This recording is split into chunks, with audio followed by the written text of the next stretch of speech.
Patrick Johnston, we do not have a bizarre and head-scratching, they're the same thing, press conference to talk about this week.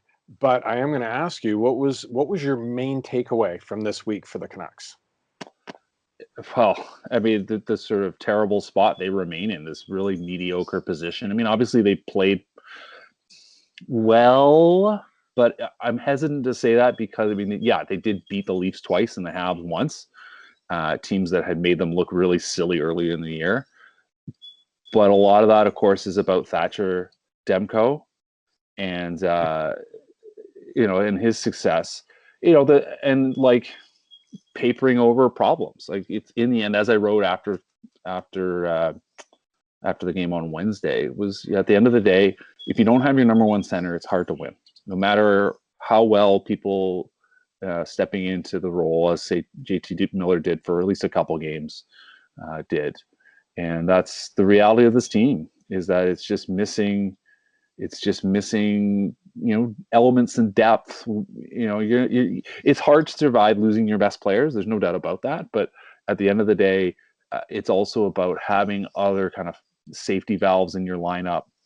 And, if you're having to do roster shuffles through the game where Brandon Sutter ends up on your first line, there's just nobody to pinch up in this lineup. There's nobody that can really move up, from the bottom units. And that's on management, that's on ownership. That's just where this team is at right now.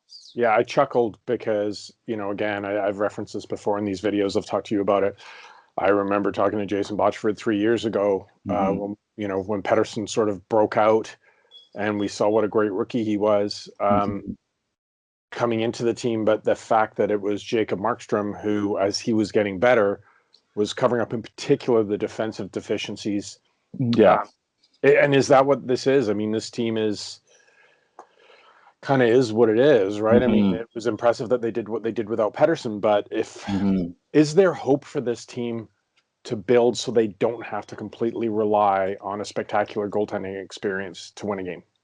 It's tough. It's tough. I mean, the defense core, you mentioned the defense core, and I'm not the first person to point this out, but it's a group of players that's mostly over 30. Like, that's not a way forward. That's a holding pattern at best, as we've seen over the last 5 or 6, 7 years. It's not really a way to build a team that's meant to be a contender. It's a way to build a team that might have a hope at making the playoffs, which we've seen has been the approach. It's sort of rolling the dice. Maybe we'll luck out. And, as I've said before, planning on hope is not the way to plan. Hockey obviously does have some randomness to it. There is an element of chance that you can't control for, but, it's putting in the work and the rest of the lineup and trying to set it up in a way that's going to give you a chance. That matters. I mean, the lesson to look at right now, say, is the Winnipeg Jets, right? The Jets are not the team that went to the conference finals 3 years ago. Their defense core is nothing close to what it used to be, but they've got a deep group of forwards. Oh, there we go. Look at that. Props. Say, like, I dressed up the home office. Beautiful. Very, very nice. But there's a team that has a deep group of forwards and a really good goalie. And, I don't think anybody suggests that they're going to go a long way in the playoffs, but they're going to make the playoffs. And, the Canucks don't have, I mean, they've got an interesting group of sort of top end forwards. And obviously, but Colson comes in is going to help with that. And maybe there's one or two other prospects that can pinch it at like on the third or fourth line, and that'd be great. But you're already looking at what's the future with Jake Virtanen? What's the future with Adam Gaudette? You're not necessarily building towards even a lineup that maybe looks like the Jets. And, so that's something that I think a lot about. And it's just, so it's tough to say, like, Jack Rathbone's going to make a difference on defense. I think that's clear. But, Alex Edler's getting old. I mean, is Olli Juolevi actually going to be a factor? I mean, he's played a little bit, but in the end, he's not in that top 6. Travis Hamnick's been, I think, fine since he came back. But these are stopgaps, though. Exactly. So what is there to build on? It's not. So it's not there. Something, when we've done these things over the years, in particular when we used to do them with Ed Willis, whether we were podcasting together or whatever, is always wondered, and this goes back to Jim Benning. He's been here for so long now. Like, what does this team need? What does he have to go after? And this time last week we were talking about that bizarre press conference. And he was asked about the trade. Yeah, last week he was talking about the bizarre press conference, but he was asked about COVID. Everything feels like a year, in fairness. So it does. But he was asked for about the trade deadline, and he said, "Well, that's still 5 weeks away." But I think this is the crossroads now. We'll talk about this a lot in the coming weeks. This is the crossroads for this team. Do you trust this GM to make a significant move? Because if you look, if we approach the trade deadline, and it is pretty clear that the Canucks, as you said, is a good week, but they're still significantly not in the playoff picture. So if they cannot claw that back, like, do you trust your GM to make a move? Because this team doesn't have those, to me, those mid-level prospects that you can deal out. We all know. Well, they did. They dealt with one. Tyler Madden was it. Right. Yeah. People have brought up, a name like Miller, that you have to give up something to get something. And this whole, we joke, Raymond Ballard in a second, or a third, depending on which cliche you want to use. Like, you're not going to package Jake Virtanen and bring back a difference maker on your blue line. You're just not. No. You might exchange like for like. So to you, is there a significant chance that there will be a decent, a move for Canucks fans to chew on as we approach the trade deadline? It sure didn't sound like it last week, especially when you're talking about re-signing Tanner Pearson before you move on to signing the actual important players on your team. Like Tanner Pearson, I like Tanner Pearson as a player. I also enjoy him as an interview, but Tanner Pearson's been a good player for this team. But he also scored once since the beginning of February. It's a player that you should actually be walking away from. Like, you should recognize, exactly as you said, you should have. There's my hand flinging my cord.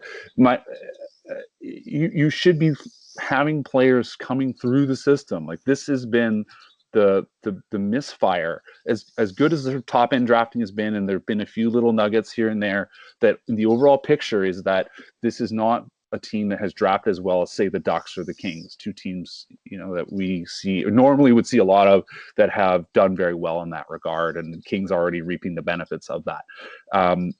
They've done fine, but I mean, this is partly because the bar has been so low. Do you have every team available in front of you? I don't. I just happen to have the ones you're talking about. Also got the old Chili Willy. There we go.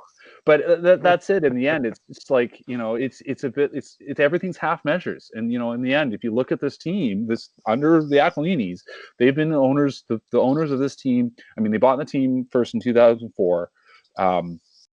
But really, their first team in charge, 05-06. Since 05-06, 16 seasons, the Canucks have only made the playoffs half the time. I'm not even going to point out who the GM was for 5 of those seasons. That in the end, the overall approach has not been all that effective. And it's really, the more you think about it, the more you sit there and you have to watch. You're like, I just don't know what the path forward is as things are currently constructed. And Jim Benning has never been a guy that's been interested in selling at the deadline. I mean, need we remember Dan Hamhuis and Radim Vrbata, literally not both players thinking they were going to get traded, and then neither of them getting traded. I mean, if that ever tells you the sort of challenges that have faced in terms of decision making, or challenging decision making that has faced this team, it's that right there. That two players who, like, literally everyone knew they should get traded. The players themselves knew they should get traded, and then they didn't get traded. So, we're in this position that I've been arguing for, that it's time to make aggressive moves to get as many players out of the lineup as you can, move them on, pick up what you can, grab up a bag of funds so that whoever you hire in the summer as your new GM has stuff to work with, can, leverage picks. You could go to Carolina and say, listen, we know that you're going to have to give up some pretty good defensemen possibly in the expansion draft. Why don't we see if we can give you something for that? There are lots of examples of that around the league, but it requires aggressive forward thinking, having a plan, and recognizing that what this season is not some weird outlier because of COVID. This is like a warning sign of how mediocre things could be next year, the year after. Well, you're dealing with these cap problems. You're dealing with trying to set a proper lineup. And you need to be aggressive on those things and not sit back and go, oh, woe is me, it's someone else's fault. Well, funny,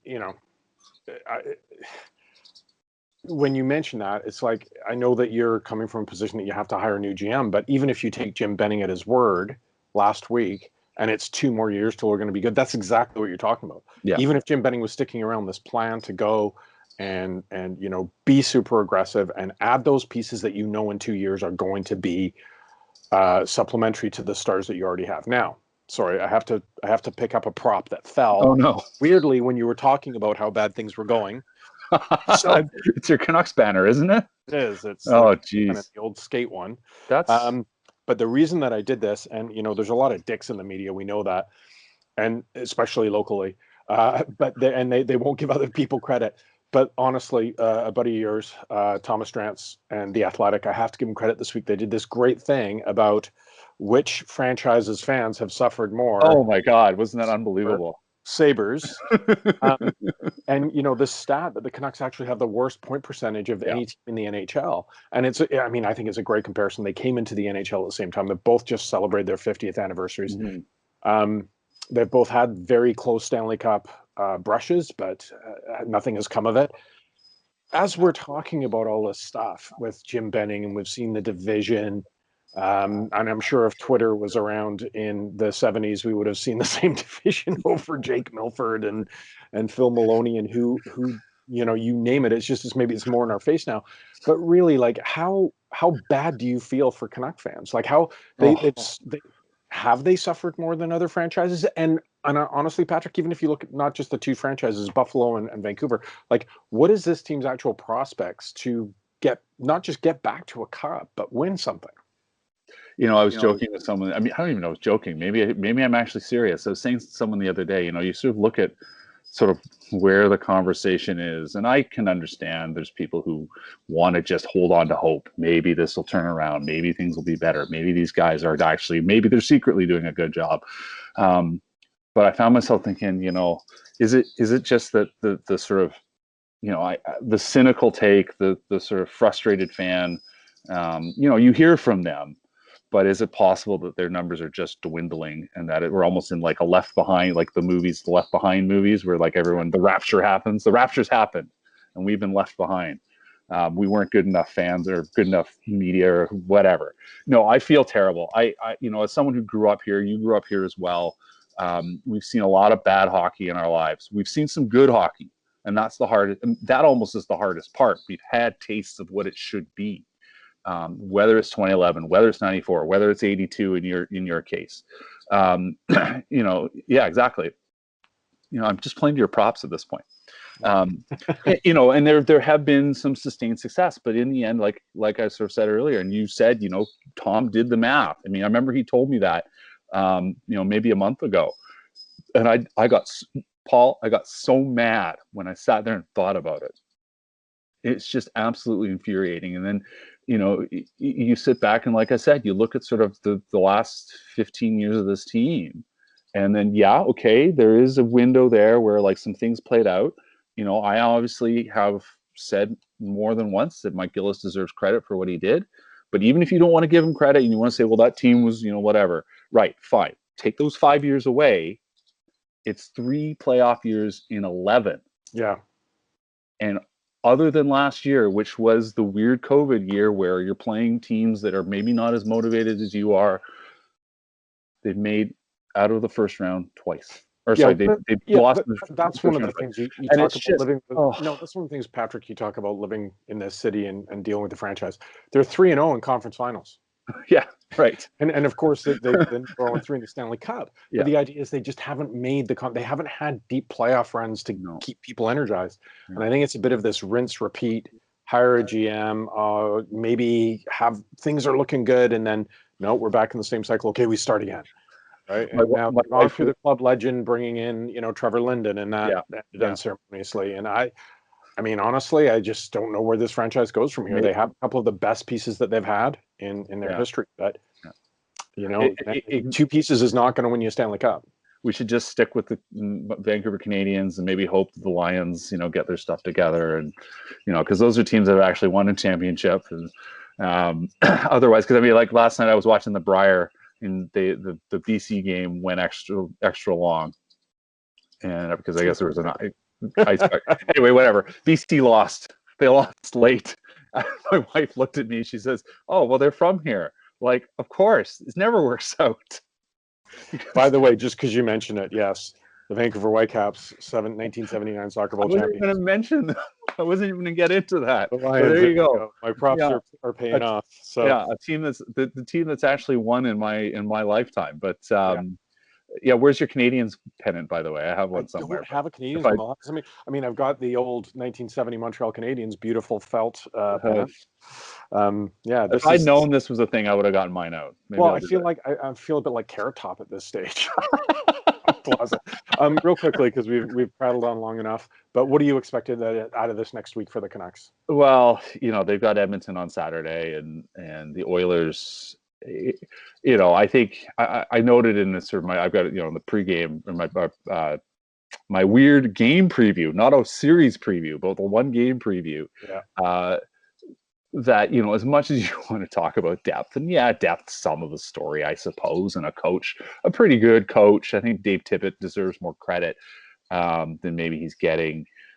And some, interesting bets by Kenny Hall. And at the end of the day, it's about the fact the two leading scorers in the NHL are Connor McDavid and Leon Draisaitl. Yeah. And if ever there was a scenario that they were created for, it's the no defense Canadian division.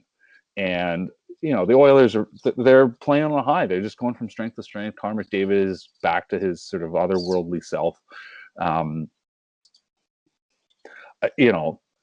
They're getting some decent play from their defense. And, Ryan Nugent-Hopkins is forever a story that never really gets talked about enough. That guy is one of the best two-way players in the league and just completely plays in the shadow of those other two.